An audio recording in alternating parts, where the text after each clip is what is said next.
자, 그러면은 우리가 세월호 문제를 제대로 풀기 위해서는 세월호를 좀 알아야 되겠죠. 세월호 문제를 알아야 되겠죠. 이게 뭔지. 물론 나중에 이제 정권 차원에서 조사를 하고 하겠습니다만, 제가 지금까지 여기 이 조사하는 걸 볼 것 같으면 조금 아쉬움이 있어가지고 제 나름대로 좀 정리를 해봤습니다.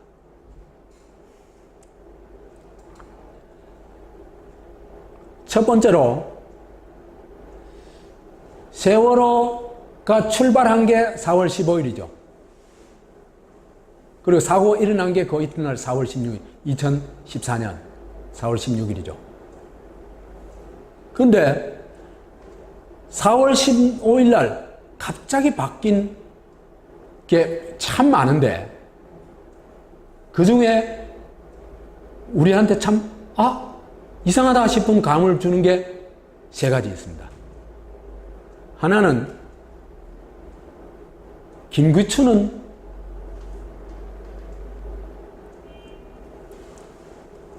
유신의 화신입니다. 유신의 화신.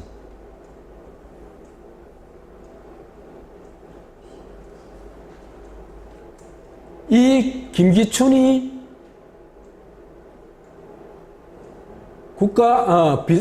대통령 비서실장이었는데 4월 15일 날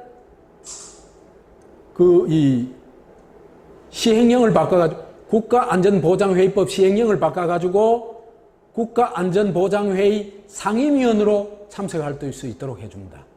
그리고 실제로 그날 또 참석을 해요. 이게요, 국가안전보장회의, 이게 말하자면 재난 컨트롤 타워죠. 흔히 말하는. 그죠? 이 컨트롤 타워에 딱 누가 올라탔다? 김기춘이 올라탔다. 이 얘기입니다.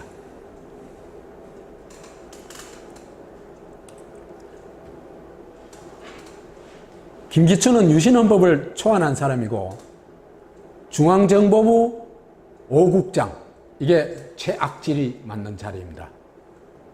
간첩 창조를 제일 잘하는, 그리고 제일 다수한 인물이 이 김기춘입니다. 거의 5년간이나 이 5국장을 맡았어요. 굉장하죠. 그래서 조작, 날조, 공항사건을 만드는데 타의 추종을 불허하는 지존이다. 이 사람 만든 거 보면요, 민청학년 사건 관련된 사건들을 보면 2차 인혁당 사건, 왜 판결 나자마자 죽여버린 거 있잖아요. 그죠? 그 다음에 문세광 사건. 문세광 사건 같은 거는요, 문세광이 이 저격범인지 아닌지 딱 답이 나오거든요. 뭐가 답입니까? 유경수 머릿속에 있는 총알 보면 딱 답이 나와요. 그렇잖아, 그죠? 총알이 문세광이 총에서 나온 거냐 아니냐, 그거 보면 딱 답이 나오거든요. 그 총알은 싹 어디 가본 게 없어요.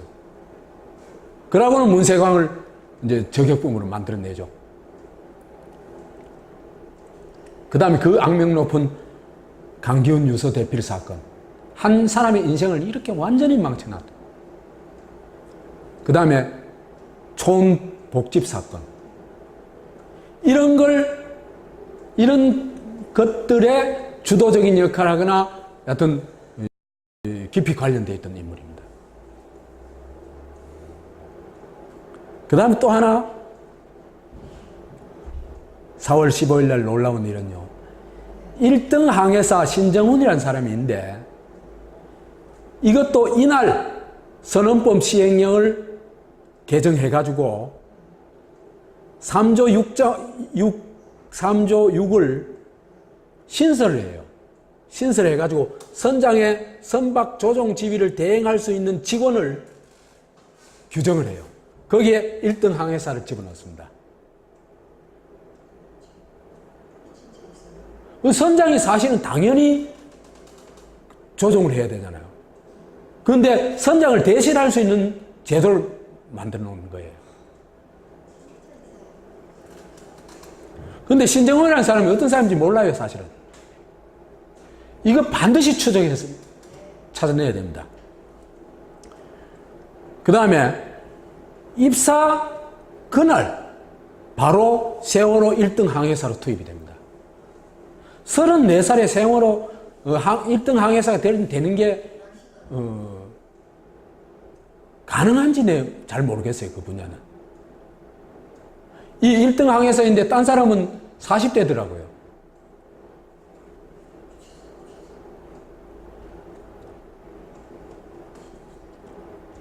그 다음에 이 배에서 나와가지고 그죠? 그 1, 2, 3정호에 이제 올라타가지고 그때 또 보면요 모자를 이렇게 푹 눌러 쓰고 마스크를 쓰고 핸드폰 들고 설치거든요.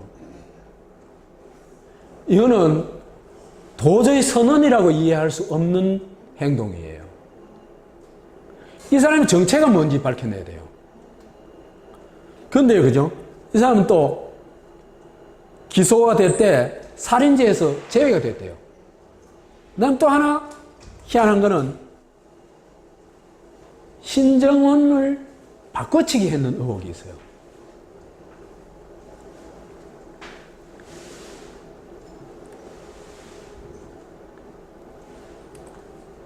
요건 하나 국회 출석했을 때 그 사진이고, 신정훈 사진이고, 요거는 그 경찰에 붙잡혔을 때 사진이에요.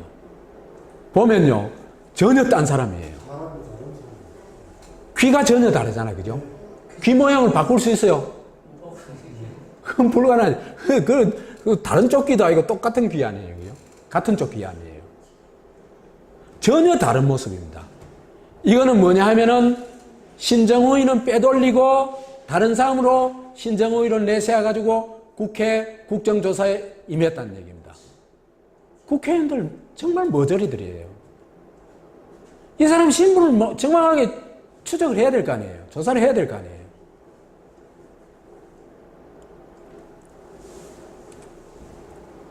그 다음에 세 번째로 원래 타기로 되어 있던 배가 오하마나호인데 이게 학생들이 거기 배 타러 가가지고야 바뀐 걸 알았어요. 그러니까 누군가 바꿨다는 얘기입니다. 왜 바꿨는지 이유도 전혀 설명이 없어요. 그런데 제일 심각한 게 뭐냐면 세월호가 국정원 관련 배다는 겁니다. 국정원에 보고하도록 돼 있고 사고가 났을 경우에 최우선적으로 국정원에 보고하도록 돼 있고 그 다음에 국정원에서 여러 가지 어떤 직원 휴가라든지 이런 문제까지 다 체크하는 그러니까 그 이재명 시장 경우에는 단정적으로 얘기해요. 이건 국정원 배다. 아니면 나 고소해라. 그럼 고소 안 해요. 그렇다면은 국정원 관련 배로 왜 바꿨느냐? 반드시 누가 어떤 경로로 이걸 바꾸게 되는지 찾아내야 되는 겁니다.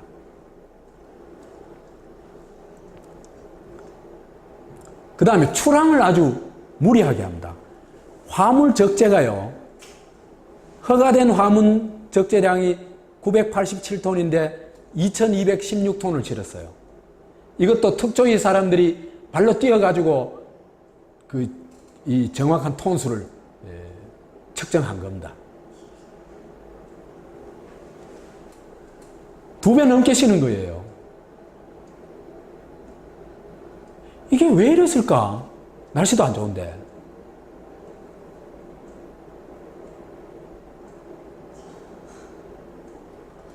아니, 세월호 같은 이런 배는 저 배잖아요. 그죠? 승객을 위주로 하는 그런 배잖아요. 그죠?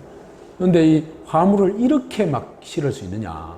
그 다음 갑판이가 그 위에도 막 화물을 막 실었다 그래요. 이는 있을 수 없는 일이거든요.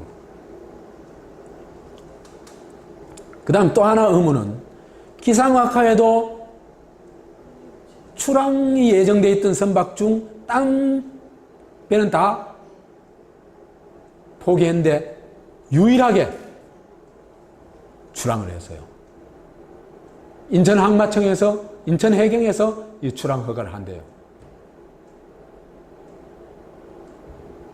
그러면 이때 오하마나호는 어디에서 이제 이걸 조사해 봐야 돼요. 세월호가 출발했을 때 있잖아요. 그죠? 오하마나호는 어디 있었는지 이걸 조사를 해 봐야 돼요. 그러면 왜 바꿔치기했는지 좀 얘기가 나오거든요. 그 다음에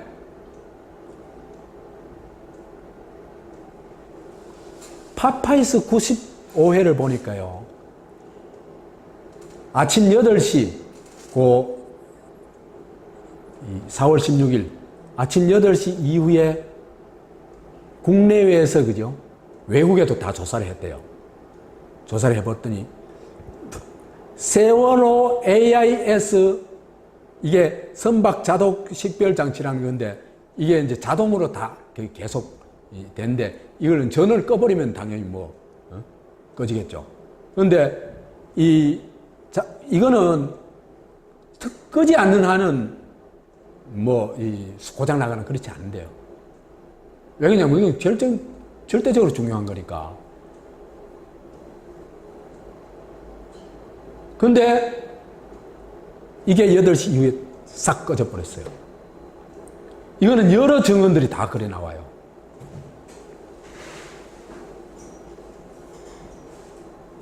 그러니까 이렇대요. 이걸 겨눠놓으면 이 배에서는 세계의 모든 배들을 위치를 알 수 있대요. 반면에 여기서 겨눠놓으면 딴 배들도 이 배의 위치를 알 수 있대요. 그러니까 뭘 숨긴 겁니까? 자기 위치를 숨긴 거죠. 왜 숨겼을까? 그건 아직 모름.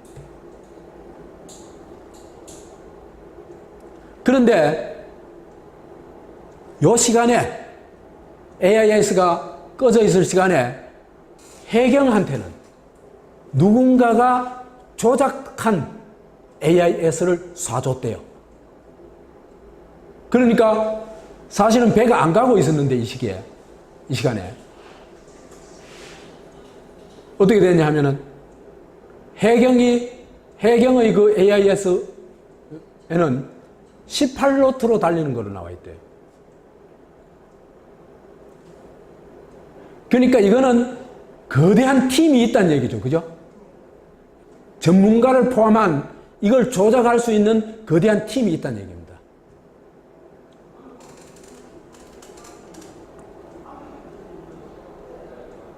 그 다음에 정전이 아닌데도 여러 가지 아이들의 핸드폰이라든지 이런 걸 보니까 정전이 아니었어요. 아니었는데도 8시 30분 59초에 세월호 안에 있던 64개 CCTV가 동시에 싹 꺼져버립니다.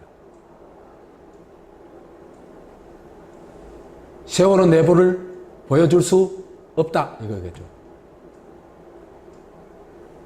누가 했을까? 이런 일 있잖아요. 그죠? 이런 일은 누가 했을까? 여하튼 확실한 거는 선원들이 한 건 확실합니다. 선원이 아니고 승객이 했다거나 그럴 가능성은 하나도 없죠.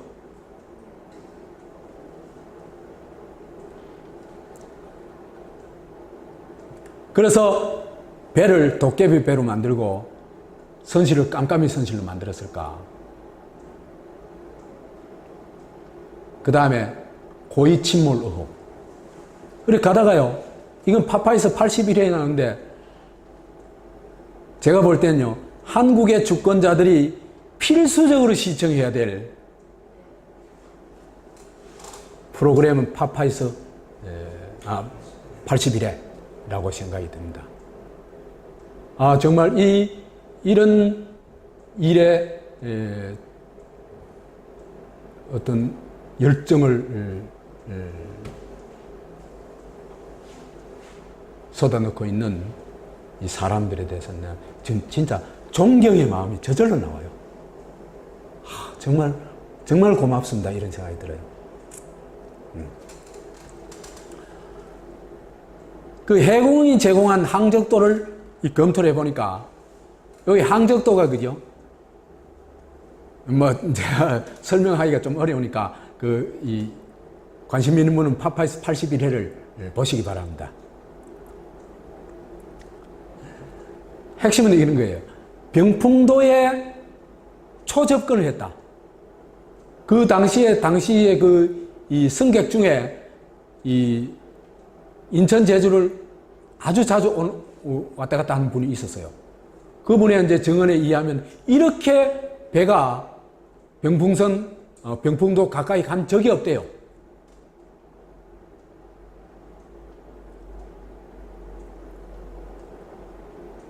근데 그죠?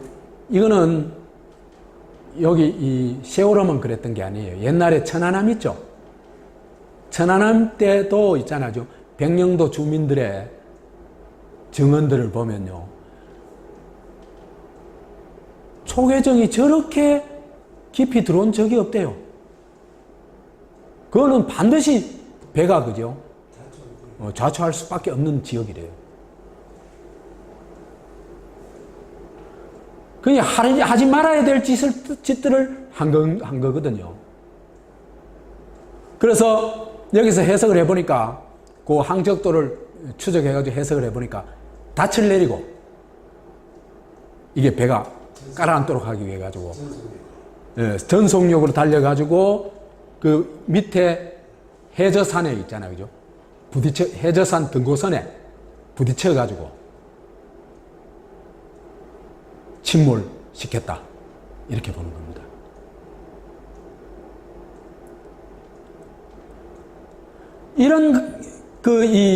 그래서 이제 이 세월호 특조위에서 그죠? 이 닻이 어떻게 됐는가 좀 조사를 해보려고 바다 밑에까지 들어갔대요. 잠수통 해가지고. 닻은 이미 잘라버렸더래요. 증거인멸한 겁니다. 그래서 고의 침몰 의도 이외에는 이런 거는 고의 침몰 시키려고 하는 의도 이외에 다른 설명은 불가능합니다. 도대체. 침몰 시간도요 많이 엇갈려요. 특히 이제 요거 나온 김에 한번 봅시다. 7시 20분쯤에 누가 텔레비전 나오는 걸 봤대요. 세월호가 지금 사고가 났다고. 그래가지고 어디 갔다 어디 볼일 보고 집에 와서 보니까 난리가 났더래요. 세월호 막. 그래가지고 이 사람은 몇 시쯤 자기가 텔레비전 본 시간이 몇인고 찾아보기 위해서 여기 찾아봤어요. 찾아봤더니 KBS의 굿모닝 대한민국 2부 요 프로그램이 이렇게 나와 있더래요. 저작권 가계로 다시 보기가 중단되었습니다. 여러분의 양해를 부탁드립니다. 그러니까 침몰 시작 시간을 알 수 있는 증거를 이렇게 없애버린 겁니다.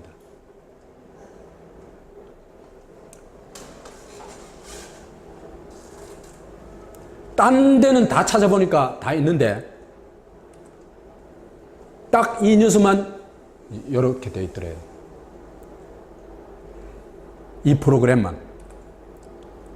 그 다음에 KBS 트위터에도 7시 20분에 침몰한다는 하는 게 뜬 적이 있어요. 왜 이래 시간을 해경은 8시 55분에 처음 신고를 받았다 그러거든요. 그러니까 실제로 이거하고는 1시간 반 이상 차이가 나지 않습니까? 1시간 반 정도 차이 나지 않습니까? 왜 그랬을까? 그거는 앞으로 밝혀내야 될 일이겠죠.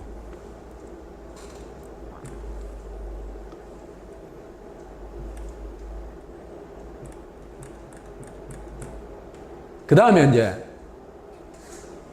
왜 학생들이 탈출하도록 하지 않고 가만히 있으라고 그랬을까? 이게 진짜 선원들의 어떤 상황 판단에서 나온 것일까? 아니면 어떤 작전이 있었거나 지시가 있었던 걸까? 이 판가름 해봐야 되잖아요. 그래서 이 움직이면 안 된다 이런 프로그램들이 이런 것들이 이제 이 텔레비전에 나왔어요.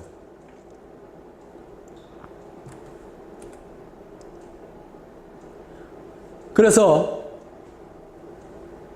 10시 15분에 이르러서야 여객선 침몰이 임박했으니 바다로 뛰어내릴 준비하라는 방송이 나왔대요.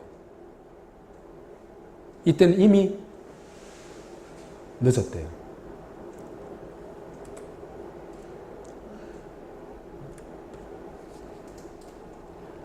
봅시다. 가만히 있으라 하는 건요. 지휘 책임 있는 선장은 아까 3조 6항을 봤죠. 그죠? 거기서 1등 항해사가 대신할 수 있다고 그랬죠. 그죠?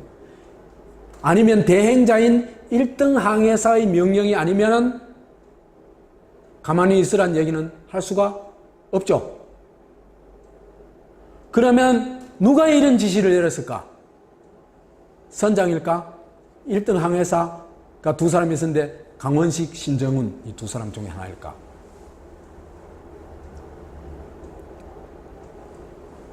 근데요, 이 선원들이 9시 38분에 탈출을 해요. 123정으로 옮겨 타죠. 옮겨 타는데 그때도 승객한테는요, 계속해서 가만히 있으라 방송을 했어요. 그게 무슨 뜻인지 이따 또 얘기를 합시다.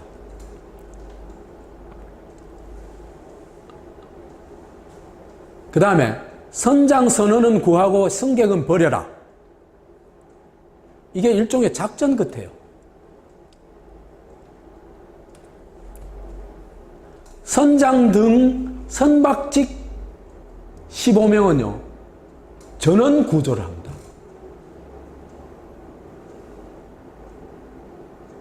우리 123정이 어떻게 구조하는지 봤죠? 구조라기보다 귀환을 이제 영접하는 거죠.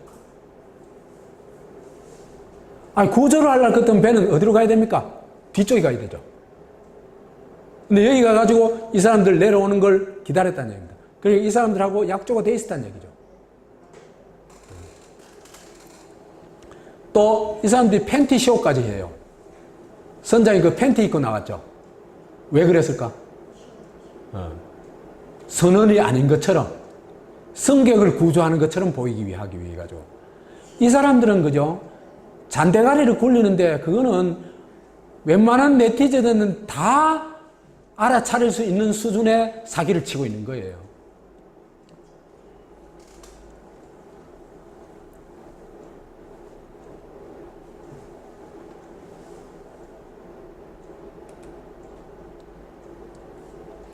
어떤 네티즌이 이런 얘기를 써놨어요. 바로 그것도 박근혜의 조문쇼와 같은 조작이라는 거죠. 잔머리를 써도 참 졸렬한 잔머리를 쓰는군요.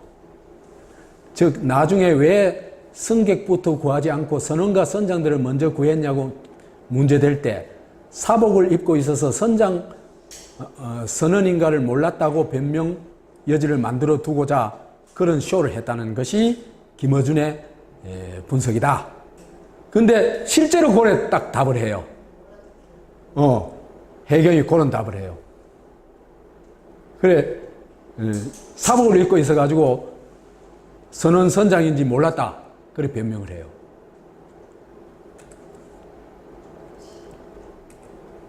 더구나 그죠? 이 조작의 또 하나의 그 어떤 아주 어떤 정말 이럴 수 있냐 하는 장면이 그죠? 선장을 해경 간부 집에 과장 집에 데려가서 자죠. 그게 있을 수 있는 일입니까? 더구나 그래 놔놓고는 고집 앞에 CCTV를 싹 삭제해버렸어요.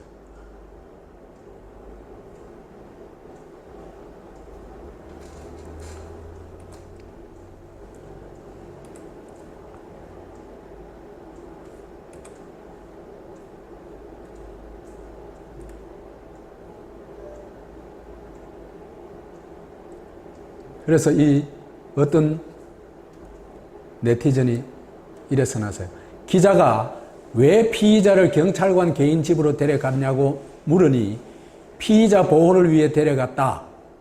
구차한 사기꾼식 병명을 하더라. 피의자 보호를 한다고 경찰관 개인 아파트로 데려가 재우는 게 동서고금에 있나요? 참 비열. 이건 나라가 아니라 거짓과 사기로 뭉쳐진 사기꾼들 집단이지. 한국 이 젊은 층들은 대부분 이런 생각을 할 거예요. 세월호는 의도적으로 아이들을 죽게 한 살인마의 만행으로 보이는군요. 이런 얘기를 합니다. 그 다음에 구조쇼를 어떻게 했는지 알잖아요. 그죠? 이 검찰에서 이런 얘기를 합니다. 해경이 도착한 즉시 배에 들어갔다면 모두를 구조하는 것도 가능했을 거라고 검찰이 결론을 내렸다. 이래요. 우리나라 한국의 검찰이 이런 결론까지 내립니다.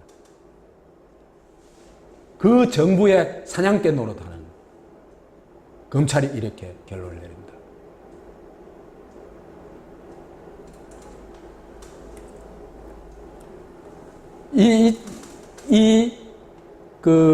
본부에서 어떻게 뻥을 치냐 하면요. 그게 또 그대로 언론에 보도가 되죠.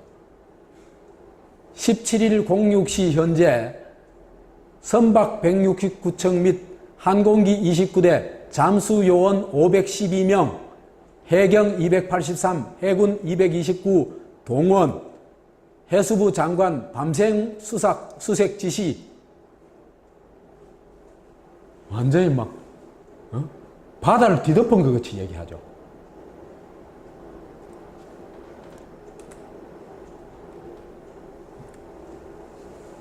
그런데 그때 당시에 현장에 있었던 홍가혜라는 여성분이 있었는데, 나 이 사람 참 대단한 사람 같아요. 우리 한국에 그죠? 정말 괜찮은 사람들 그래도 많아요, 아직.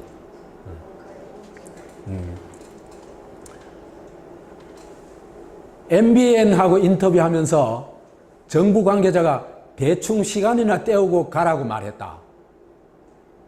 정부가 이 짓 하고 있어요.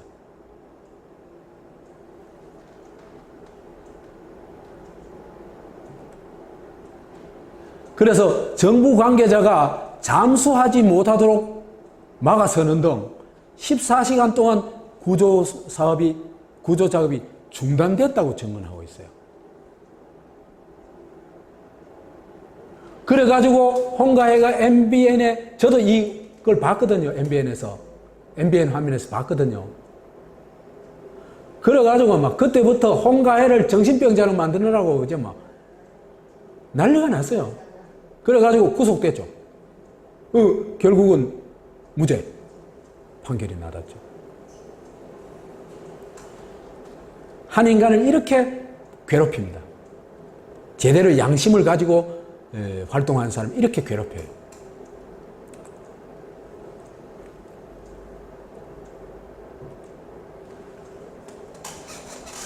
그 다음에 또 하나 의혹은, 누가 왜 미군 해군의 지원 의사를 막아버렸냐. 지원해주겠다 하는데 왜 막아버렸냐. 그 당시에 그 가까이에 본험 리차드라는 이 미군 함이 있었대요. 그리고 최신 장비를 가지고 있었대요. 거기 구조에 관한. 이 구조 지원을 하려고 그래도 완전히 묵살해버렸어요. 나중에 변명을 했습니다만은. 대기하다가 가버렸어요. 그 다음에 해군 참모총장이 통영함을 출동하라고 2차례 명령을 했는데 이것도 누군가가 싹 잘라버렸어요. 해군 참모총장을 이렇게 할 수 있는 건 누구겠어요? 국방부 장관 그런 힘 없습니다. 그럼 어디냐? 아까 얘기했던 NSC겠죠. 국가안전보장회의입니다. 그럼 누가 했을까? 답이 딱 나오죠.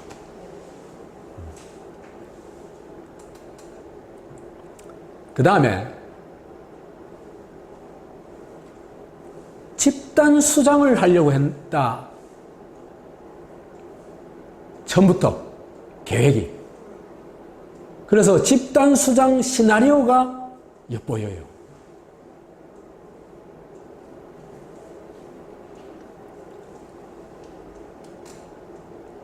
(9시 38분에) 선장 등 선원 15명을 구출하는데, 이때 그죠? 탈출하면서 학생들 배에서 나가요! 이 한마디면 그죠? 다 구조할 수 있었습니다.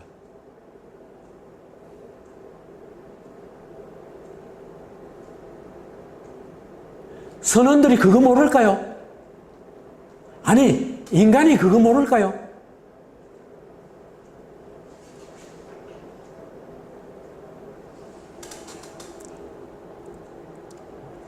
이들도 사람인데 단 한 사람도 아이들한테 위험을 고지하거나 나가자고 얘기를 하지 않았습니다. 이거는 있을 수 없는 일이잖아요. 상식적으로. 결국 몰살 시나리오가 있었다는 얘기입니다.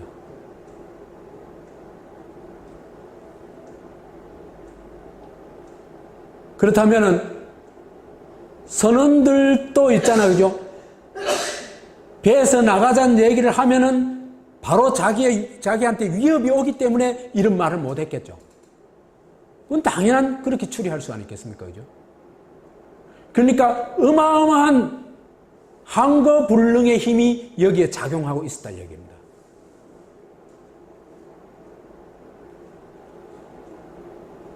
그렇다면은 선원들하고 해경은 기획 몰살의 하수인이고 공범이라고 추정할 수밖에 없습니다.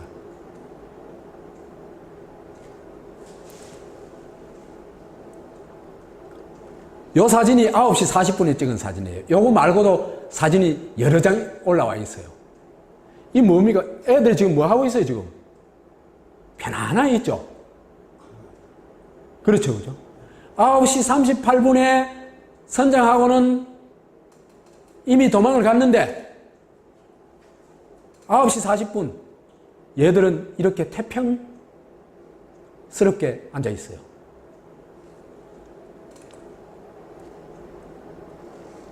가만히 있으란 말만 믿고 있는 겁니다. 선원들이 공모를 안 했다고 도저히 할 수가 없어요. 그렇기 때문에 15명 다 어떻게 했어요? 그 미션 임파서블을 마친 그 사람들을 배가 가가지고 1, 2, 3정호가 가가지고 영접을 하죠. 그때 또 하나 팬티 쇼까지 하면서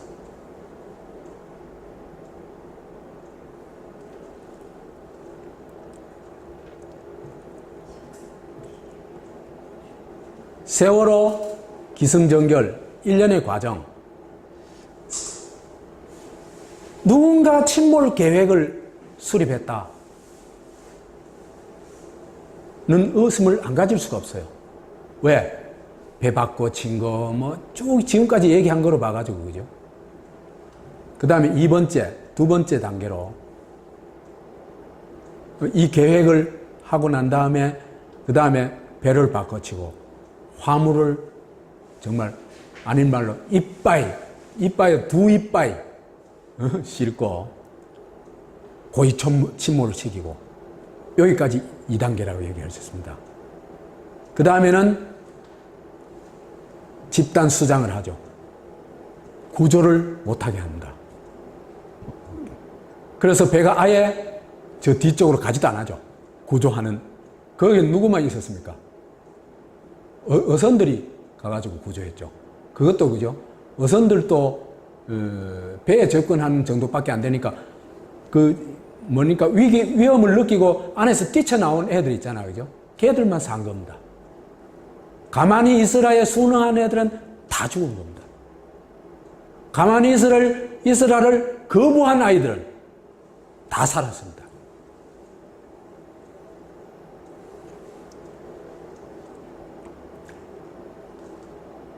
(4단계는) 이제 일이 마무리되고 언론 통제하고 진상조사를 방해하고 증거를 날조하고 하는 겁니다.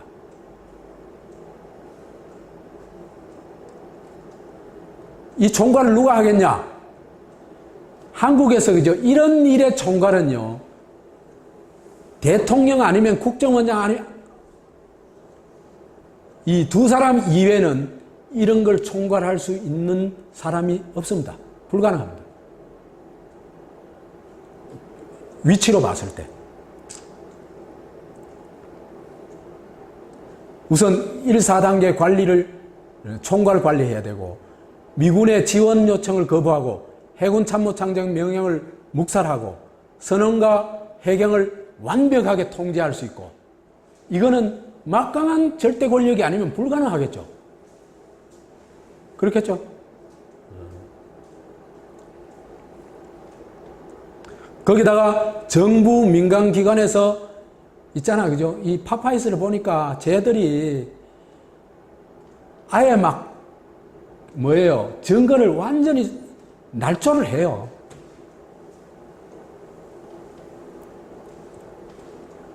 이것도 최고 권력이 아니면 이런 것에 대한 통제가 안 되겠죠.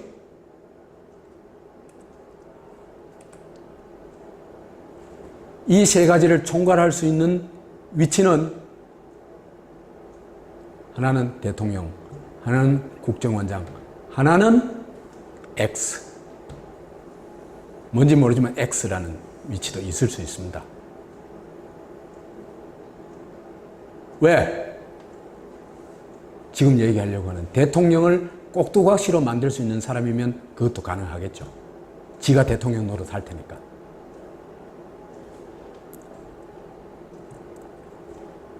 꼭두각시 쇼걸 박근혜. 근데요, 박근혜는요, 이 전 과정에서요, 사실은 아무 역할도 못해요. 그냥 시킨 대로 해요.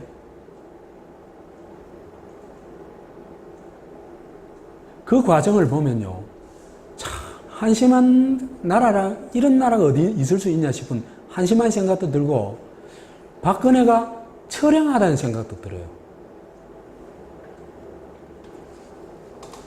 그 예들을 좀 들어봅시다. 구명조끼도 못 찾느냐? 이제 그날 사고가 난 다음에 한 8시간 후에 박근혜가 이제 이 상황실에 가가지고 이런 질문을 합니다. 구명조끼를 학생들은 입었다고 하던데 그렇게 발견하기가 힘듭니까? 지금 박근혜는 어떻게 생각하냐면, 구명조끼를 입고 나와가지고 바다에 둥둥 떠가지고 구조를 기다리고 있는 거로 생각하는 거예요. 그게 발견이 안 되고 있는 거니까 이래 말하는 겁니다. 그러니까 상황에 대해서 아무것도 모르고 있다는 얘기입니다. 사고가 나가지고 학생들이 구명조끼가 입고 막 아주 기초적인 있잖아요. 그게 상황에 대한 이해가 전혀 안 된다는 겁니다. 그러니까 정보가 완벽하게 차단되어 있다는 거죠.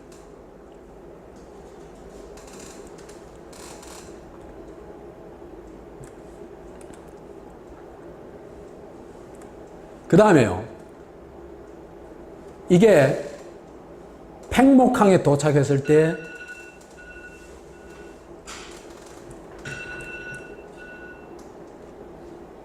박근혜의 사진입니다. 참 대단하죠. 이 사람이 제정신일까? 정상적인 사람일까?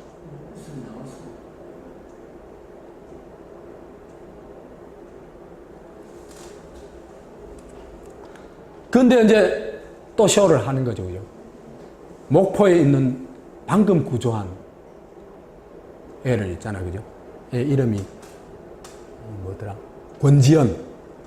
이를 그 현장까지 위송해가지고 한 장면 한 컷 찍기 위해 가지고 전부 쇼죠. 누군가 기획한 쇼입니다.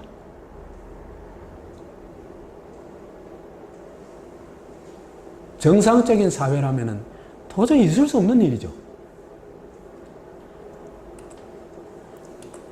여기 이제 얼굴 시다듬어 주는 겁니다. 이거 얼굴 한번 시다듬어 주려고 그 사진을 한번 한 컷 만들어가지고 언론에 배포하려고 그 짓을 한 겁니다.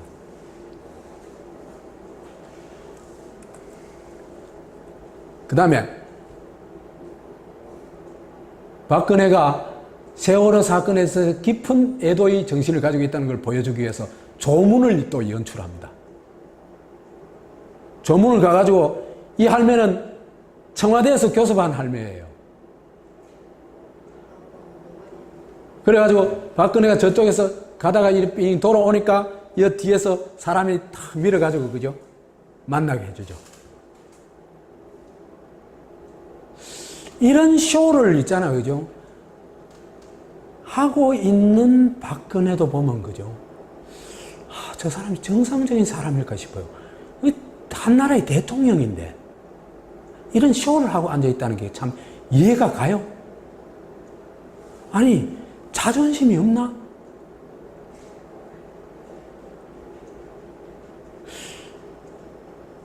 완전 괴뢰 같아요. 괴뢰.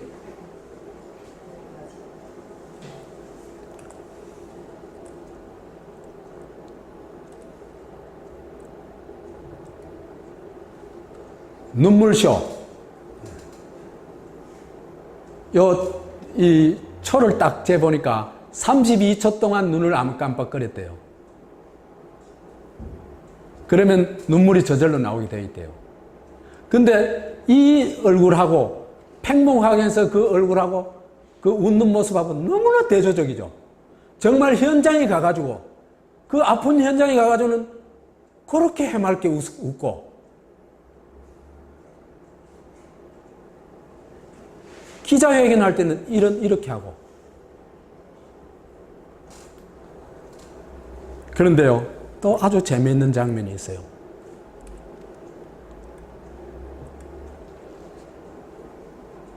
이 사람 누군지 알죠? 이정현이. 이 지금 쇼를 딱 프로듀서가 하는 거 있잖아요. 그죠? 이 방송국에서 하는 거 있잖아요.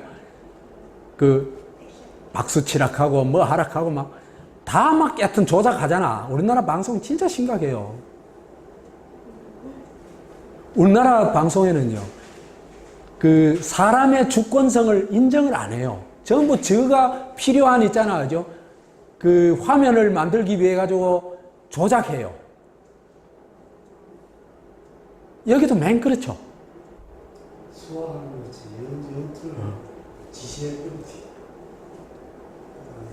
그 트루마 쇼 하는 것도 트루마 그 완전히 음식점 그제는 돈 받고 쇼 해주고 있잖아. 그죠? 사람들 우 동원해가지고 음식 먹는 모습 찍어주고. 이 공중파 방송이 그 짓을 하고 있으니까 참 할 말이 없죠. 그러니까 한국은 그죠? 이 소위 좀 잘났다 하는 사람들은 그죠? 다 요렇게 망가졌다고 보면 돼요. 안 망가지고는 그 자리에 절대로 갈 수가 없습니다. 최소만 들어 쫓겨납니다.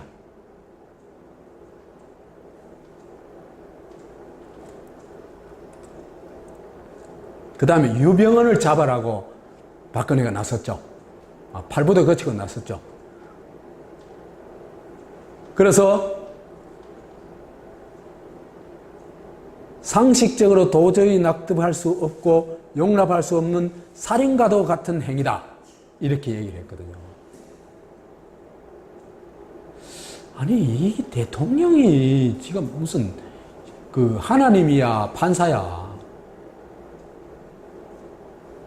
대통령이 일에 나서면 안 되거든요. 대통령의 한마디가 얼마나 무시무시한데요.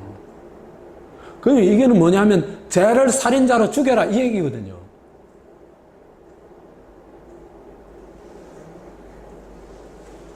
그 다음에 유병헌이 못 잡는다고 이제 난리를 피우죠.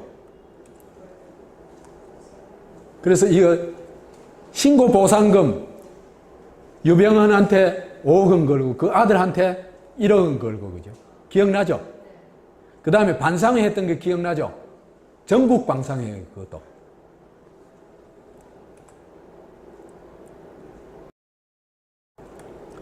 유 씨를 아직도 못 잡고 있는 건 말이 안 된다. 모든 수단과 방법을 검토해서 법의 심판을 받도록 해야 한다. 이거 물론 누가 써준 거겠죠, 그죠? 써준 게지만은 대통령이 이렇게 예단을 하면요. 정말 심각합니다. 그래서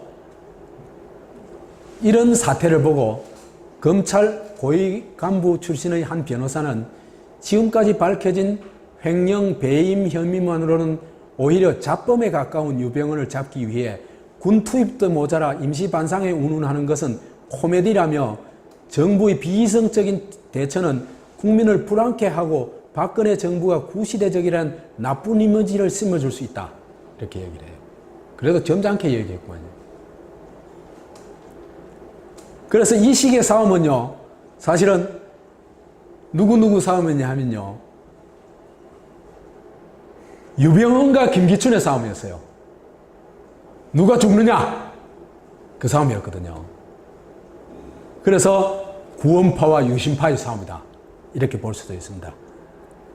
그래서 그런 게 이제 재밌는 현수막으로 나타나요. 세월호 진실 규명하면 이제 유병헌한테 5억 거니까 현상금 5억 주겠다. 그 다음 뭐 김기춘 보고 우리가 남이가 이렇게 얘기를 합니다.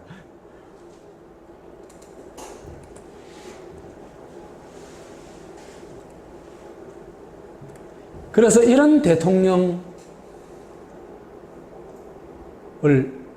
보면서 그죠? 참 암울하죠? 그냥 암울해요. 그래서 진짜 세월호 문제를 제대로 해결할 수 있는 진짜 대통령이 지금 이 시기에 절실하게 필요하다. 그래 얘기를 할 수 있을 것 같습니다. 저는요, 민주당, 정의당, 세월호 문제를 자기 문제로 끌어안고 풀어나갈 능력과 의지 전혀 없다고 보고 있습니다.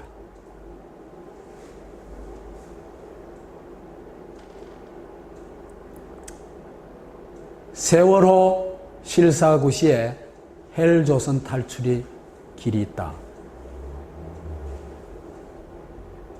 실사구시가 뭐죠?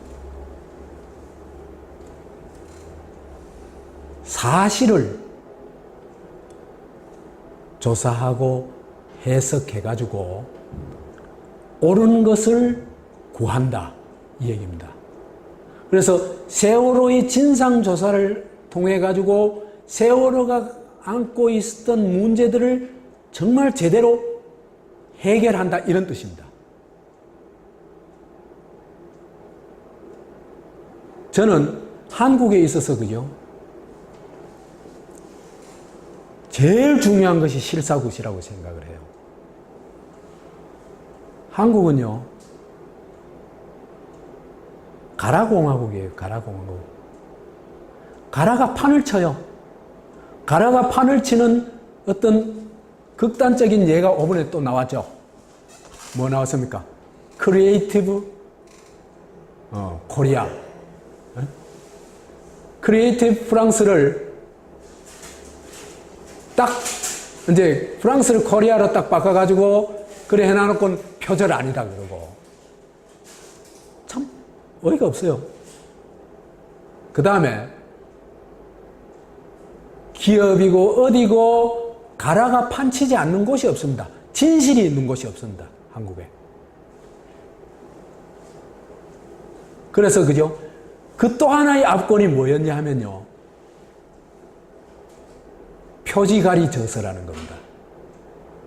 남이 그죠? 수십 년 연구해가지고 만들어 놓은 저서를 그죠? 저서에다가 표지를 띠뿌리고 새 표지를 딱 깔아놔놓고 자기 이 저자명을 자기 이름을 딱 얹어가지고 자기 저서로 만들어 놓는 겁니다. 그런데 더 웃기는 건요. 이 표지가리 저자들 중에 대부분이 처벌을 안 받았어요. 참 어이가 없죠. 그건요. 학계에서 영구 추방돼야 돼요. 그런 사람은요. 뿐만 아니라 교육계에서 발을 못 들도록 하고 감옥을 보내야 돼요.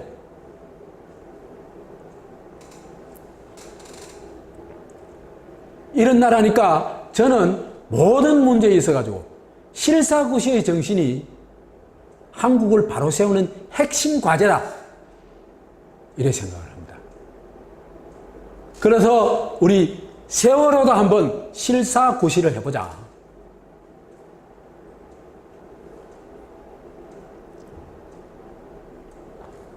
아까도 얘기했다시피 광주 학살을 해결하지 못하면은 실사구시하지 못하면은 민주한국은 없다. 그죠? 그리고 생지옥을 벗어날 수 없다. 근데 여기에서도 마찬가지입니다. 세월호의 실사구시 없이는 우리는 절대 헬조선에서 탈출할 수가 없다. 그래서 진상규명을 해야 되는데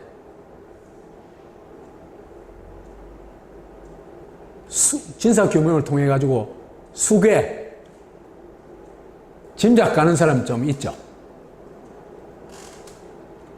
간부 범죄 가담 조직 기관 협력자라는 거는 그죠? 가짜 그 외에 뭐예요? 증거들 조작해내는데 협력한 사람들 있잖아요.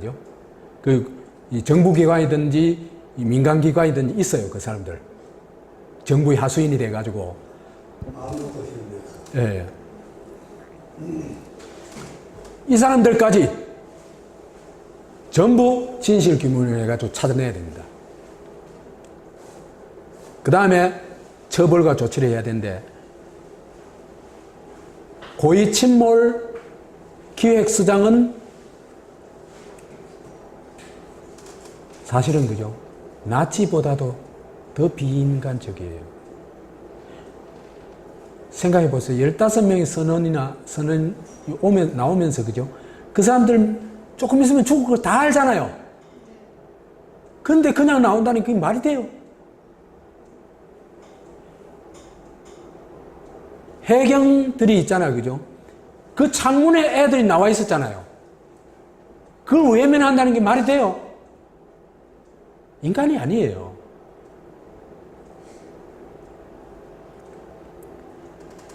이런 반인륜적 범죄는, 이런 범죄는 반인륜 범죄로 다스려야 돼요.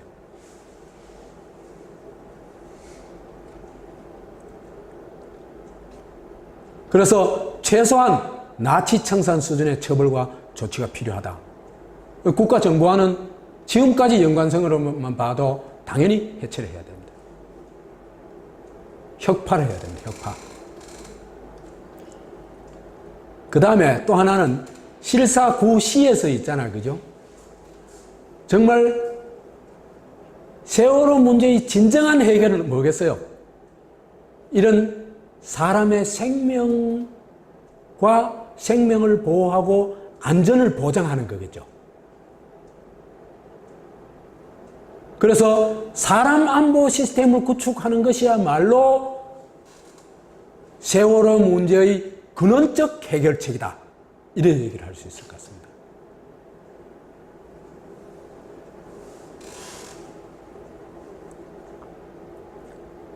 그걸 어떻게 할지는 지금 얘기하는 건 큰 의미가 없으니까 일단 이런 방향을 잡아보자. 그런 얘기를 할 수 있습니다. 그 다음에 이제 왜 학생들이 탈출하도록 하지 않고 가만히 있으라고 그랬을까? 이게 진짜 선원들의 어떤 상황 판단에서 나온 것일까? 아니면 어떤 작전이 있었거나 지시가 있었던 걸까? 이 판가름 해봐야 되잖아요.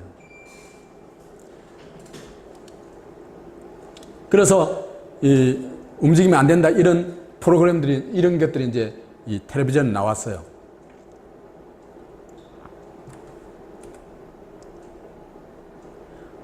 그래서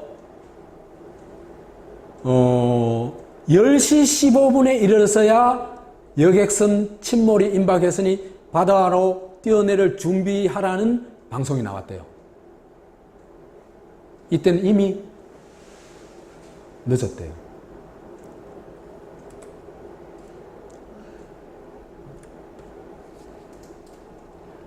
봅시다. 가만히 있으라 하는 건요. 지휘 책임 있는 선은 아까 3조 6항을 봤죠. 그죠? 거기서 1등 항해사가 대신할 수 있다고 그랬죠. 그죠? 아니면 대행자인 1등 항해사의 명령이 아니면 가만히 있으란 얘기는 할 수가 없죠. 그러면 누가 이런 지시를 내렸을까? 선장일까?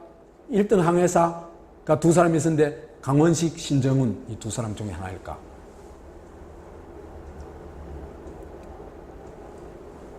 근데요, 이 선원들이 9시 38분에 탈출을 해요. 123정으로 옮겨 타죠. 옮겨 타는데 그때도 승객한테는요, 계속해서 가만히 있으라 방송을 했어요. 그게 무슨 뜻인지 이따 또 얘기를 합시다.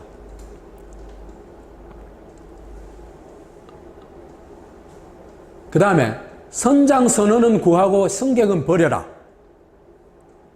이게 일종의 작전 같아요. 선장 등 선박직 15명은요, 전원 구조를 합니다.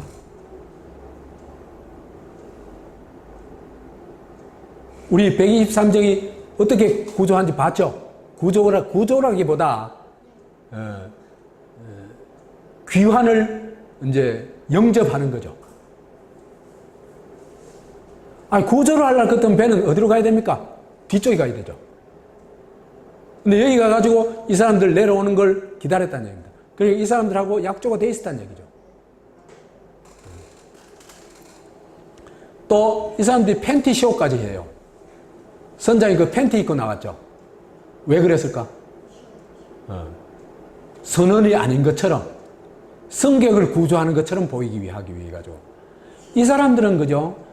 잔대가리를 굴리는데 그거는 웬만한 네티즌은 다 알아차릴 수 있는 수준의 사기를 치고 있는 거예요.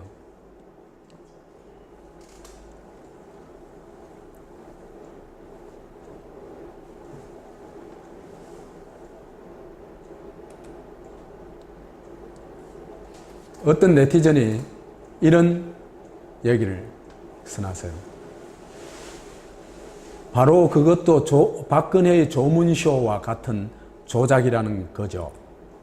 잔머리를 써도 참 졸렬한 잔머리를 쓰는군요.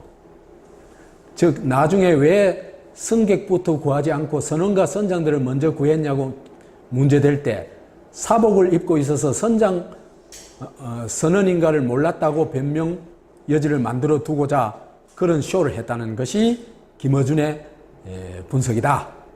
근데 실제로 그래 딱 답을 해요. 해경이 그런 답을 해요. 그래, 사복을 입고 있어가지고 선원 선장인지 몰랐다. 그래 변명을 해요.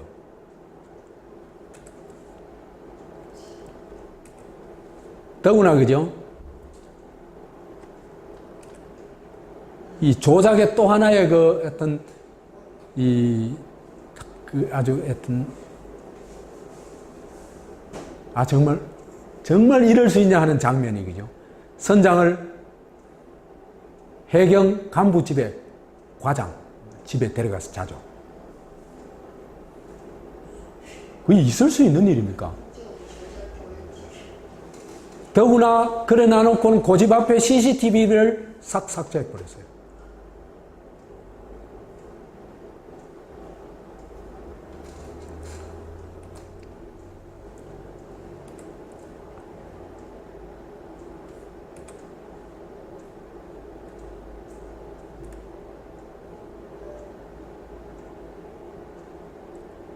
그래서 이 어떤 네티즌이 이래서 나서요.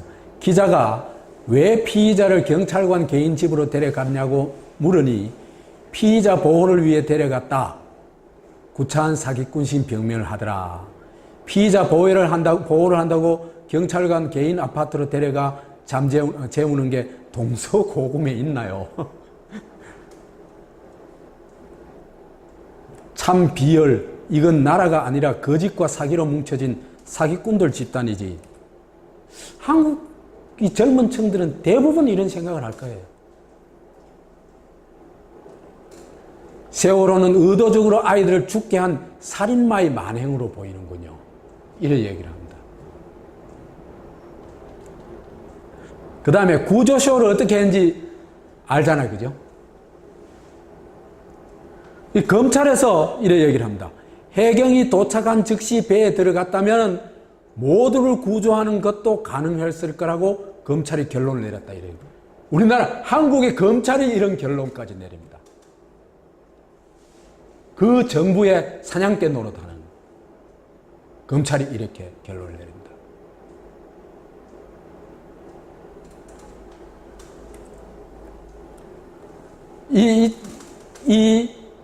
그 본부에서 어떻게 뻥을 치냐 하면요. 그게 또 그대로 언론에 보도가 되죠.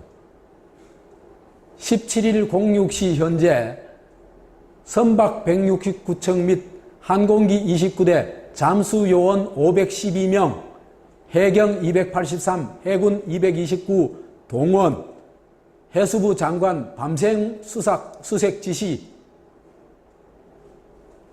완전히 막 바다를 뒤덮은 것 같이 얘기하죠.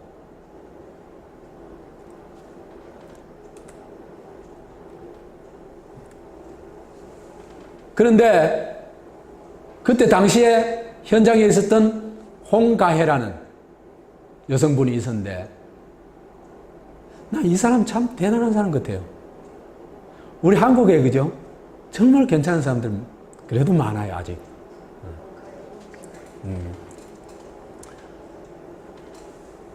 MBN하고 인터뷰하면서 정부 관계자가 대충 시간이나 때우고 가라고 말했다.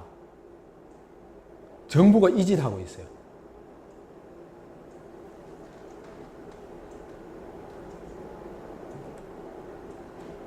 그래서 정부 관계자가 잠수하지 못하도록 막아서는 등 14시간 동안 구조 작업이 중단됐다고 증언하고 있어요. 그래가지고 홍가혜가 MBN에, 저도 이걸 봤거든요. MBN 화면에서 봤거든요. 그래가지고 막 그때부터 홍가혜를 정신병자로 만드느라고 그죠 막 난리가 났어요. 그래가지고 구속됐죠. 결국은 무죄 판결이 나왔죠. 한 인간을 이렇게 괴롭힙니다. 제대로 양심을 가지고 활동하는 사람 이렇게 괴롭혀요.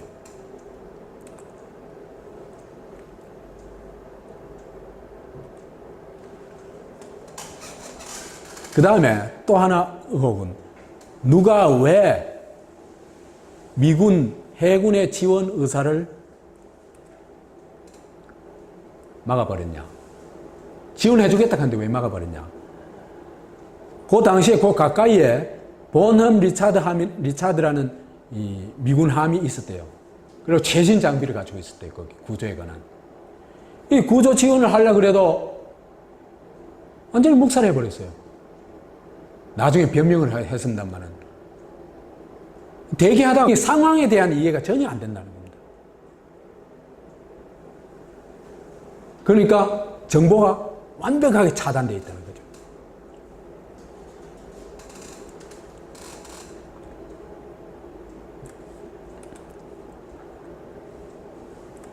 그 다음에요. 이게 팽목항에 도착했을 때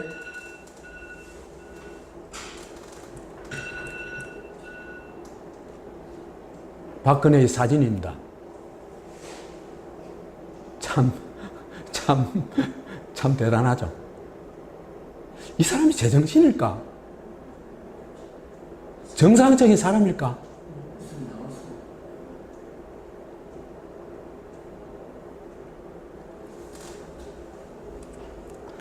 근데 이제 또 쇼를 하는 거죠. 그죠?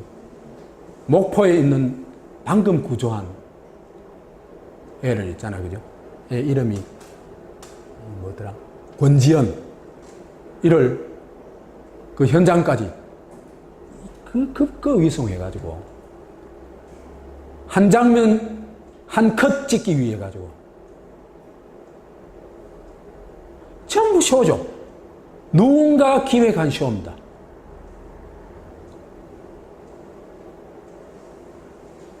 정상적인 사회라면은 도저히 있을 수 없는 일이죠. 그 여기 이제 얼굴 시다듬어 주는 겁니다. 이거 얼굴 한번 시다듬어 주려고 그 사진을 한번 한 컷 만들어 가지고 언론에 배포하려고 그 짓을 한 겁니다.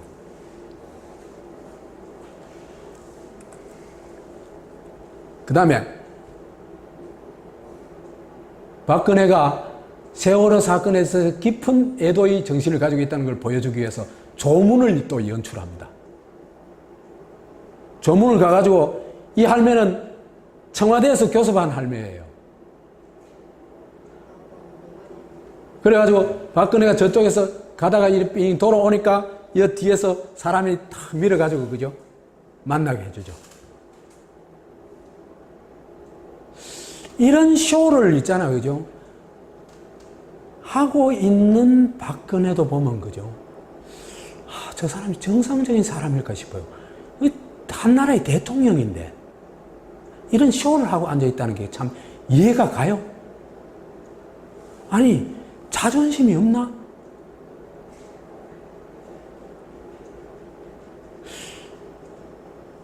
완전 괴뢰 같아요, 괴뢰.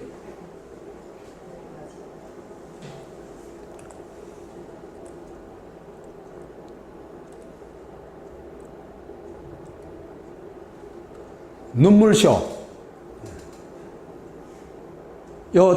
이 초를 딱 재보니까 32초 동안 눈을 안 깜빡거렸대요.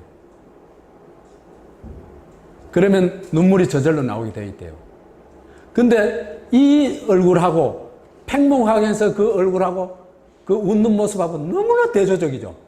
정말 현장에 가가지고 그 아픈 현장에 가가지고는 그렇게 해맑게 웃고 기자회견 할 때는 이렇게 하고. 그런데요, 또 아주 재미있는 장면이 있어요.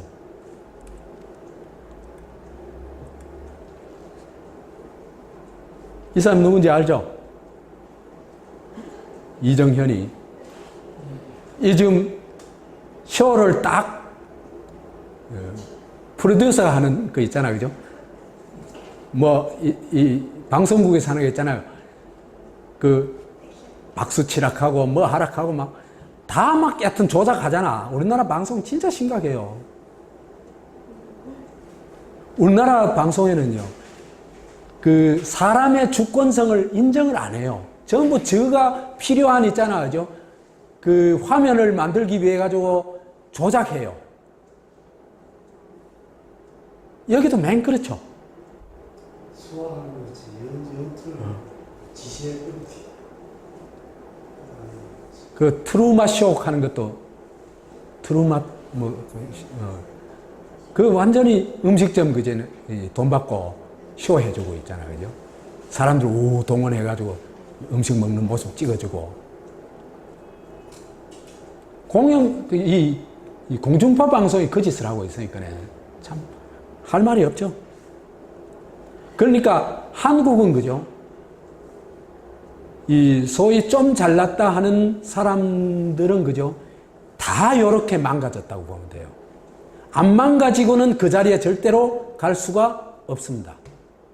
최승화 만들어 쫓겨납니다.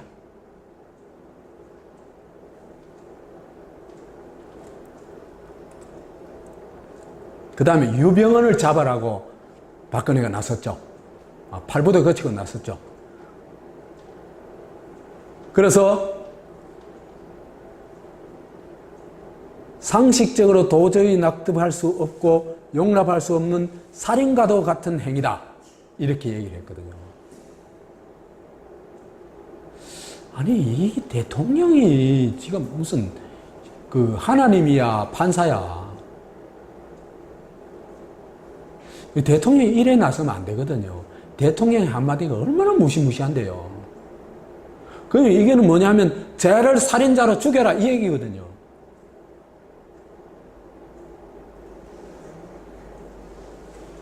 그 다음에 유병헌이 못 잡는다고 이제 난리를 피우죠. 그래서 이거 신고보상금 유병헌한테 5억 원 걸고 그 아들한테 1억 원 걸고 그죠? 기억나죠? 그 다음에 반상회 했던 게 기억나죠? 전국 방상회 그것도.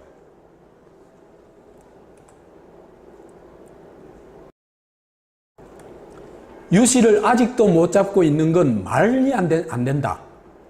모든 수단과 방법을 검토해서 법의 심판을 받도록 해야 한다. 이건 물론 누가 써준 거겠죠, 그죠? 써준 게지만은 대통령이 이렇게 예단을 하면요. 정말 심각합니다. 그래서 이런 사태를 보고 검찰 고위 간부 출신의 한 변호사는 지금까지 밝혀진 횡령 배임 혐의만으로는 오히려 자범에 가까운 유병헌을 잡기 위해 군 투입도 모자라 임시반상회 운운하는 것은 코미디라며 정부의 비이성적인 대처는 국민을 불안케 하고 박근혜 정부가 구시대적이라는 나쁜 이미지를 심어줄 수 있다. 이렇게 얘기를 해요. 그래도 점잖게 얘기했구만요. 그래서 이 식의 싸움은요, 사실은 누구 싸움이냐 하면요, 유병헌과 김기춘의 싸움이었어요. 누가 죽느냐? 그 싸움이었거든요. 그래서 구원파와 유신파의 싸움이다. 이렇게 볼 수도 있습니다. 그래서 그런 게 이제 재밌는 현수막으로 나타나요. 세월호 진실 규명하면 이제 유병헌한테 5억 거니까 현상금 5억 주겠다. 그 다음 뭐 김기춘 보고 우리가 남이가 이렇게 얘기를 합니다.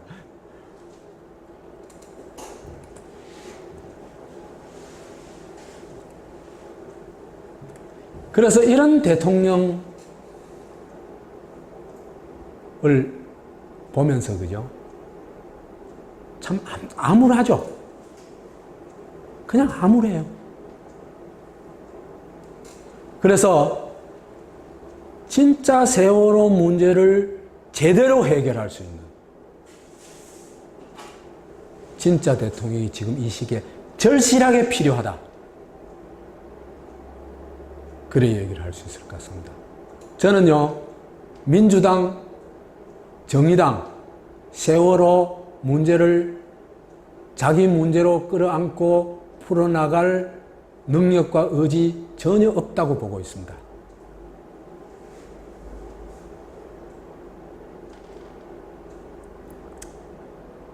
세월호 실사구시에 헬조선 탈출의 길이 있다.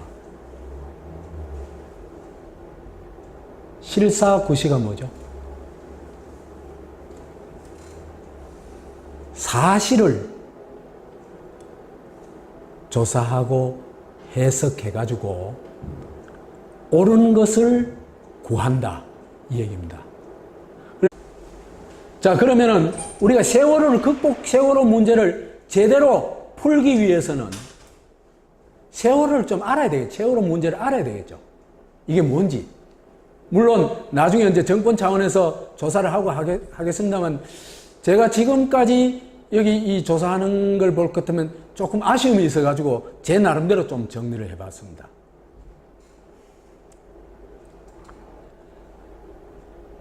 첫 번째로 세월호가 출발한 게 4월 15일이죠. 그리고 사고 일어난 게 그 이튿날 4월 16일, 2014년 4월 16일이죠. 근데 4월 15일 날 갑자기 바뀐 게 참 많은데 그 중에 우리한테 참 이상하다 싶은 감을 주는 게 세 가지 있습니다. 하나는 김귀춘은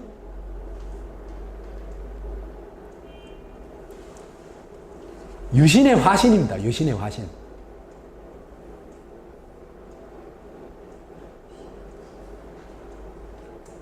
이 김기춘이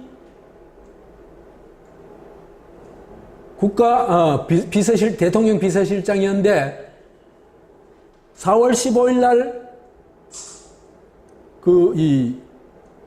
시행령을 바꿔가지고 국가안전보장회의법 시행령을 바꿔가지고 국가안전보장회의 상임위원으로 참석할 수 있도록 해줍니다. 그리고 실제로 그날 또 참석을 해요. 이게요, 국가안전보장회의, 이게 말하자면 재난 컨트롤 타워죠. 흔히 말하는. 그죠? 이 컨트롤 타워에 딱 누가 올라탔다? 김기춘이 올라탔다. 이 얘기입니다.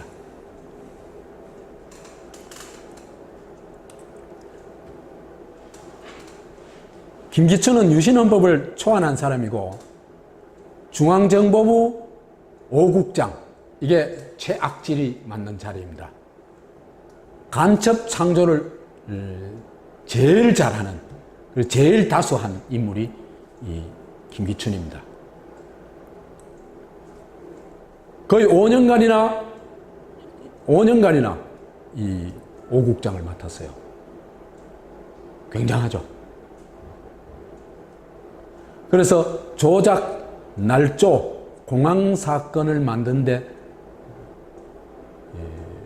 타이 추종을 불허하는 지존이다. 이 사람 만든 거 보면요, 민청학년 사건 관련된 사건들을 보면 2차 인혁당 사건, 왜 판결 나자마자 죽여버린 거 있잖아요, 그죠? 그 다음에 문세광 사건. 문세광 사건 같은 거는요, 문세광이 이 저격범인지 아닌지 딱 답이 나오거든요. 뭐가 답입니까? 유경수 머릿속에 있는 총알 보면 딱 답이 나와요. 그렇잖아, 그죠? 총알이 문세광이 총에서 나온 거냐 아니냐, 그거 보면 딱 답이 나오거든요. 그 총알은 싹 어디 가본 적 없어요. 그러고는 문세광을 이제 저격범으로 만들어내죠. 그 다음에 그 악명 높은 강기훈 유서 대필 사건. 한 사람의 인생을 이렇게 완전히 망쳐놨다. 그 다음에 초원복집 사건. 이런 것들의 주도적인 역할을 하거나 여하튼 깊이 관련되어 있던 인물입니다. 그 다음에 또 하나 4월 15일 날 놀라운 일은요, 1등 항해사 신정훈이라는 사람이 있는데 이것도 이날 선언법 시행령을 개정해가지고 3조 6을 신설을 해요. 신설해가지고 선장의 선박 조종 지휘를 대행할 수 있는 직원을 규정을 해요. 거기에 1등 항해사를 집어넣습니다. 선장이 사실은 당연히 조종을 해야 되잖아요. 그런데 선장을 대신할 수 있는 제도를 만들어 놓는 거예요. 그런데 신정호라는 사람이 어떤 사람인지 몰라요, 사실은. 이거 반드시 추적해서 찾아내야 됩니다. 그 다음에 입사 그날 바로 세월호 1등 항해사로 투입이 됩니다. 34살에 세월호 1등 항해사가 되는 게 가능한지 잘 모르겠어요, 그 분야는. 이 1등 항해사인데 딴 사람은 40대더라고요.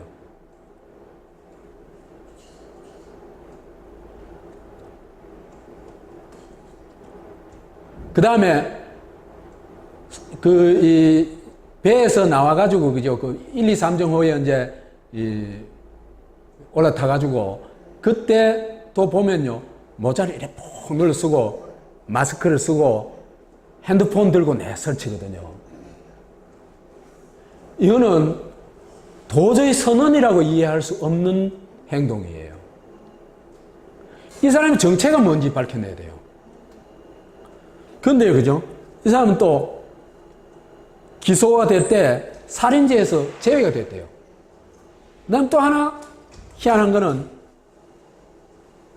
신정원을 바꿔치기 했는 의혹이 있어요.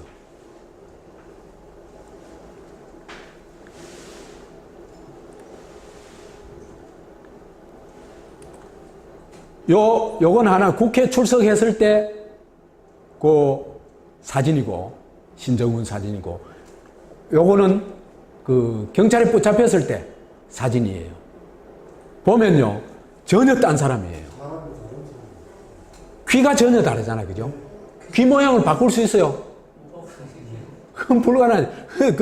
그 다른 쪽 귀도 아니고 똑같은 귀 아니에요, 그죠? 같은 쪽 귀 아니에요. 전혀 다른 모습입니다. 이거는 뭐냐 하면은 신정호인은 빼돌리고 다른 사람으로 신정호인을 내세워가지고 국회 국정조사에 임했다는 얘기입니다. 국회의원들 정말 머저리들이에요. 이 사람 신분을 정확하게 추적을 해야 될 거 아니에요. 조사를 해야 될 거 아니에요.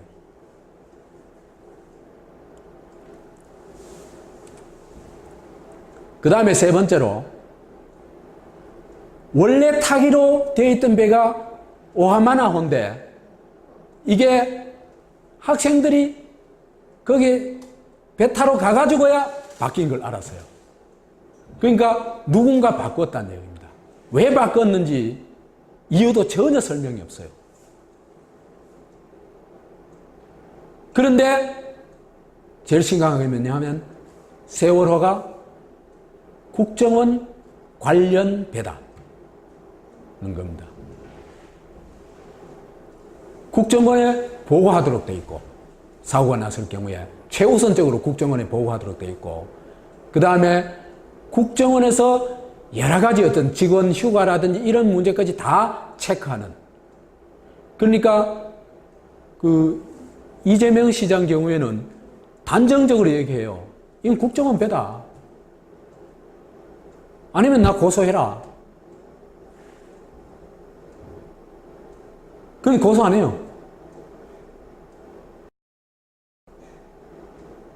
그렇다면은 국정원 관련 배로 왜 바꿨느냐? 반드시 누가 어떤 경로로 이걸 바꾸게 되는지 찾아내야 되는 겁니다.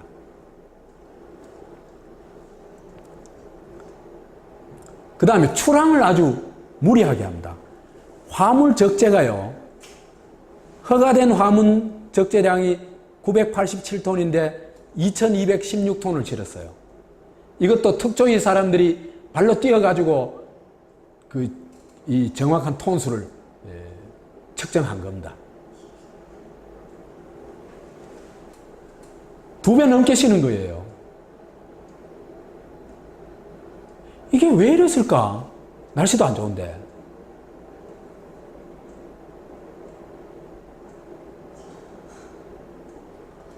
아니, 세월호 같은 이런 배는 저 배잖아요. 그죠? 승객을 위주로 하는 그런 배잖아요. 그죠?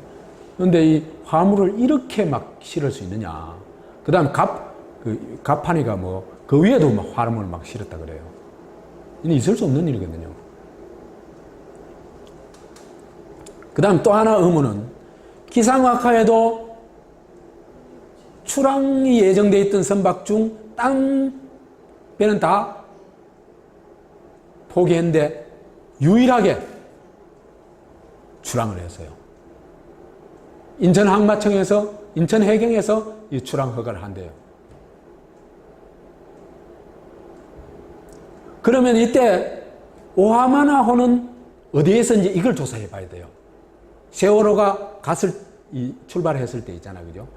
오하마나호는 어디 있었는지 이걸 조사를 해 봐야 돼요. 그러면 왜 바꿔치기했는지 좀 얘기가 나오거든요. 그 다음에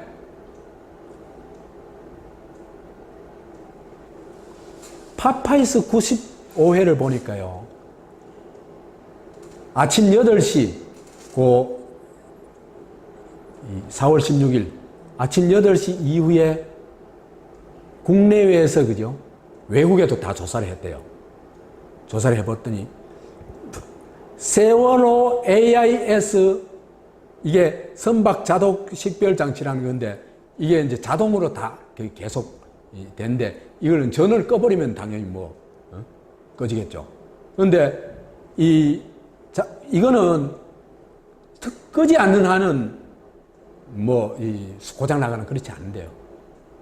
왜 그러냐면 이건 절대적으로 중요한 거니까. 근데 이게 8시 이후에 싹 꺼져 버렸어요. 이거는 여러 증언들이 다 그래 나와요.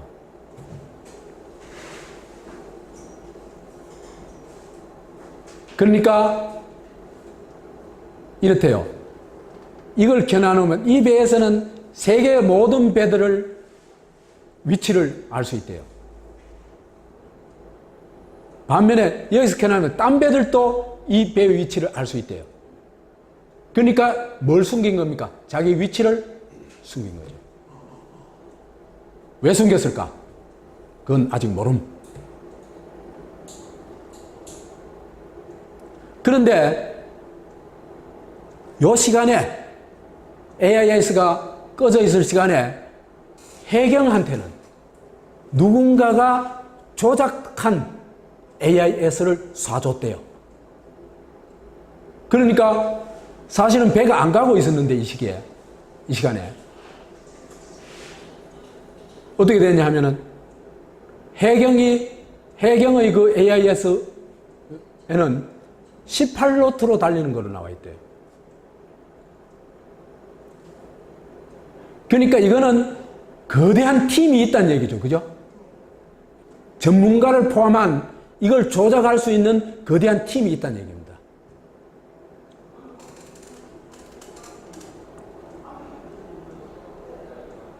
그 다음에 정전이 아닌데도 여러 가지 아이들의 핸드폰이라든지 이런 걸 보니까 정전이 아니었어요. 아니었는데도 8시 30분 59초에 세월호 안에 있던 64개 CCTV가 동시에 싹 꺼져버립니다.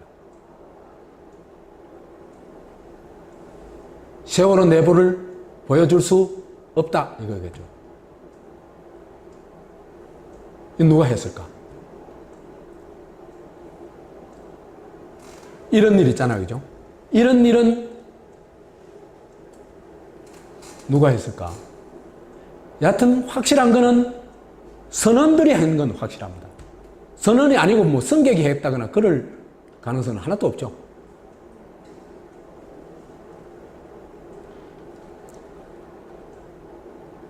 그래서 배를 도깨비 배로 만들고 선실을 깜깜이 선실로 만들었을까? 그 다음에 고의 침몰 의혹. 그렇게 가다가요, 이건 파파이스 81회에 나오는데, 제가 볼 때는요, 한국의 주권자들이 필수적으로 시청해야 될 프로그램은 파파이스 81회라고 생각이 듭니다. 정말 이런 일에 어떤 열정을 쏟아넣고 있는 이 사람들에 대해서는 지금 진짜 존경의 마음이 저절로 나와요. 정말 고맙습니다. 이런 생각이 들어요. 그 해공이 제공한 항적도를 검토를 해보니까, 여기 항적도가 그죠? 제가 설명하기가 좀 어려우니까, 관심 있는 분은 파파이스 81회를 보시기 바랍니다. 핵심은 이런 거예요. 병풍도에 초접근을 했다. 그 당시에 이 승객 중에 이 인천 제주를 아주 자주 왔다 갔다 하는 분이 있었어요. 그분의 이제 증언에 의하면 이렇게 배가 병풍도 가까이 간 적이 없대요.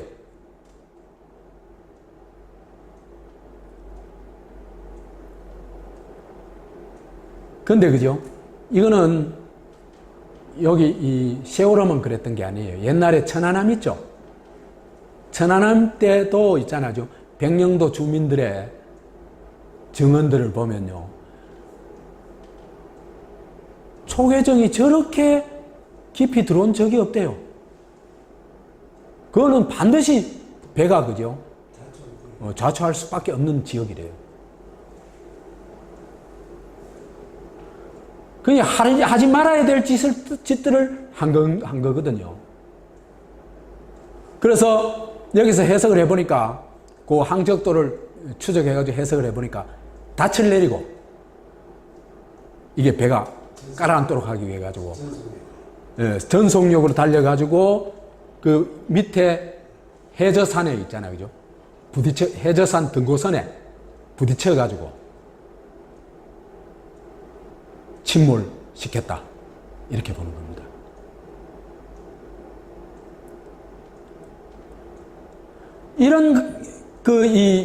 그래서 이제 이 세월호 특조위에서 그죠? 이 닻이 어떻게 됐는가 좀 조사를 해보려고 바다 밑에까지 들어갔대요. 잠수통 해가지고. 닻은 이미 잘라버렸더래요. 증거인멸한 겁니다. 그래서 고의 침몰 의도 이외에는 이런 거는 고의 침몰 시키려고 하는 의도 이외에 다른 설명은 불가능합니다. 도대체. 침몰 시간도요, 많이 엇갈려요. 특히 이제 요거 나온 김에 한번 봅시다. 7시 20분쯤에 누가 텔레비전 나오는 걸 봤대요. 세월호가 지금 사고가 났다고. 그래가지고 어디 갔다 어디 볼일 보고 집에 와서 보니까 난리가 났더래요. 세월호 막.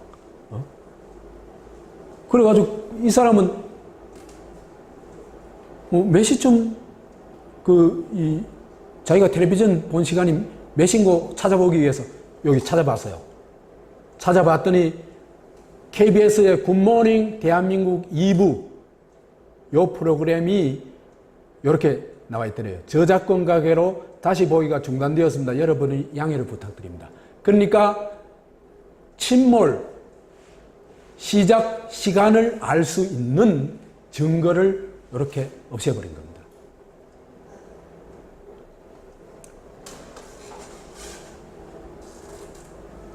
딴 데는 다 찾아보니까 다 있는데 딱 이 뉴스만 이렇게 되어 있더래요. 이 프로그램만. 그 다음에 KBS 트위터에도 7시 20분에 침몰한다는 게 뜬 적이 있어요. 왜 이래 시간을 이 해경은 8시 55분에 처음 신고를 받았다 그러거든요. 그러니까 실제로 이거하고는 1시간 반 이상 차이가 나지 않습니까? 1시간 반 정도 차이 나지 않습니까? 왜 그랬을까? 그거는 앞으로 밝혀내야 될 일이겠죠.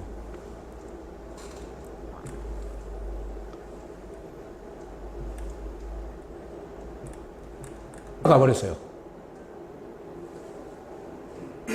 그 다음에 해군 참모총장이 통영함을 출동하라고 2차례 명령을 했는데 이것도 누군가가 싹 잘라버렸어요. 해군 참모총장을 이렇게 할 수 있는 건 누구겠어요? 국방부 장관 그런 힘 없습니다. 그럼 어디냐? 아까 얘기했던 NSC겠죠.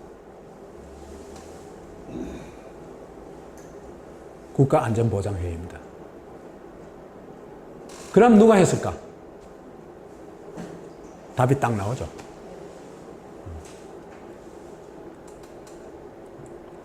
그 다음에 집단 수장을 하려고 했다. 처음부터 계획이. 그래서 집단 수장 시나리오가 엿보여요.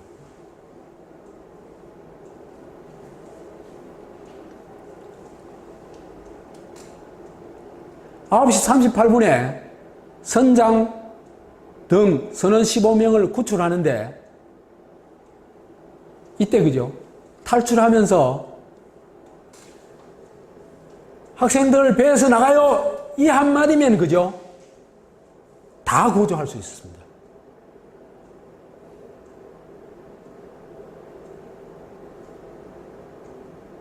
선원들이 그거 모를까요? 아니, 인간이 그거 모를까요?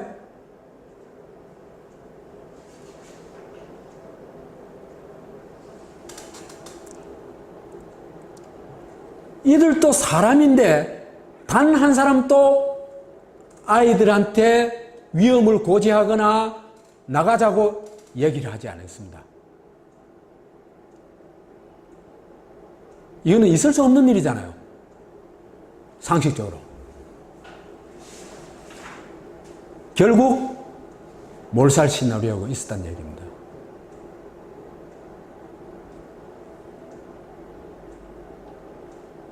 그렇다면은 선원들도 있잖아요, 그죠? 배에서 나가자는 얘기를 하면은 바로 자기한테 위협이 오기 때문에 이런 말을 못 했겠죠. 그건 당연한 그렇게 추리할 수 아니겠습니까, 그죠? 그러니까 어마어마한 항거불능의 힘이 여기에 작용하고 있었다 얘기입니다.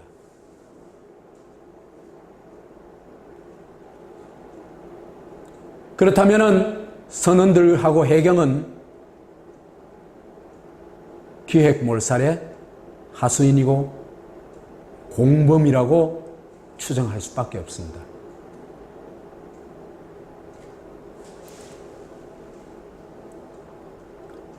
이 사진이 9시 40분에 찍은 사진이에요. 요거 말고도 사진이 여러 장 올라와 있어요.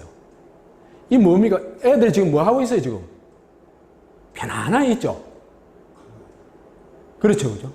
9시 38분에 선장하고는 이미 도망을 갔는데 9시 40분 얘들은 이렇게 태평스럽게 앉아 있어요.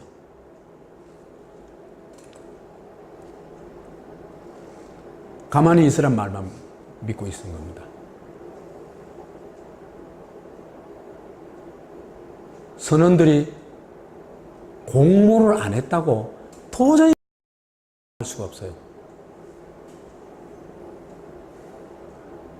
그렇기 때문에 15명 다 어떻게 했어요? 그 미션 임파서블을 마친 그 사람들을 배가 가가지고 1, 2, 3정호가 가가지고 영접을 하죠. 그때 또 하나 팬티 쇼까지 하면서.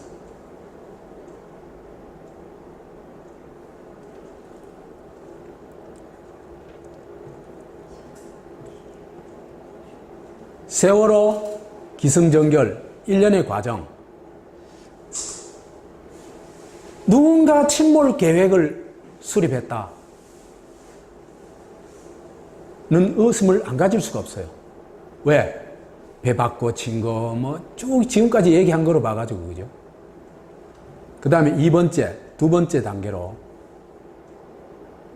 이 계획을 하고 난 다음에, 그 다음에 배를 바꿔치고, 화물을 정말, 아닌 말로, 이빠이, 두 이빠이, 싣고, 고의 침몰을 시키고, 여기까지 2단계라고 얘기할 수 있습니다. 그 다음에는 집단 수장을 하죠. 구조를 못하게 합니다. 그래서 배가 아예 저 뒤쪽으로 가지도 않아죠. 구조하는. 거기에 누구만 있었습니까? 어선들이 가가지고 구조했죠. 그것도 그죠. 어선들도 배에 접근하는 정도밖에 안 되니까 위험을 느끼고 안에서 뛰쳐나온 애들 있잖아, 그죠? 걔들만 산 겁니다. 가만히 있으라에 순응한 애들은 다 죽은 겁니다. 가만히 있으라를 거부한 아이들은 다 살았습니다.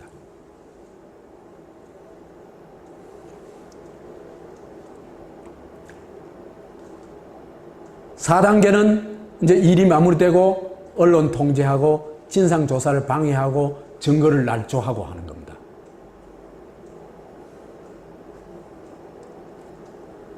이 총괄을 누가 하겠냐? 한국에서 그죠? 이런 일의 총괄은요, 대통령 아니면 국정원장 아니면 이 두 사람 이외에는 이런 걸 총괄할 수 있는 사람이 없습니다.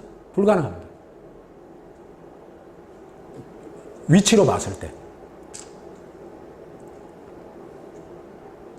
우선 1, 4단계 관리를 총괄 관리해야 되고, 미군의 지원 요청을 거부하고 해군 참모총장 명령을 묵살하고 선언과 해경을 완벽하게 통제할 수 있고, 이거는 막강한 절대 권력이 아니면 불가능하겠죠.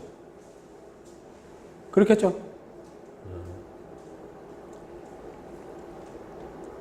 거기다가 정부 민간기관에서 있잖아, 그죠? 이 파파이스를 보니까 쟤들이 아예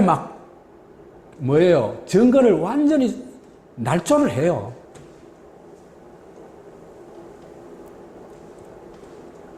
이것도 최고 권력이 아니면 이런 것에 대한 통제가 안 되겠죠.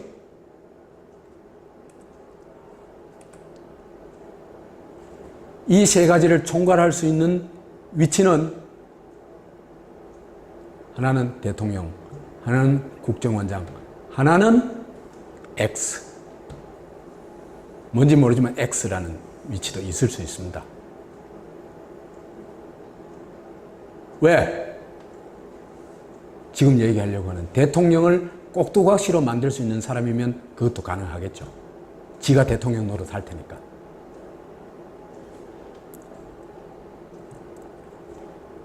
꼭두각시 쇼를 박근혜. 근데요, 박근혜는요, 이 전 과정에서요, 사실은 아무 역할도 못해요. 그냥 시킨 대로 해요.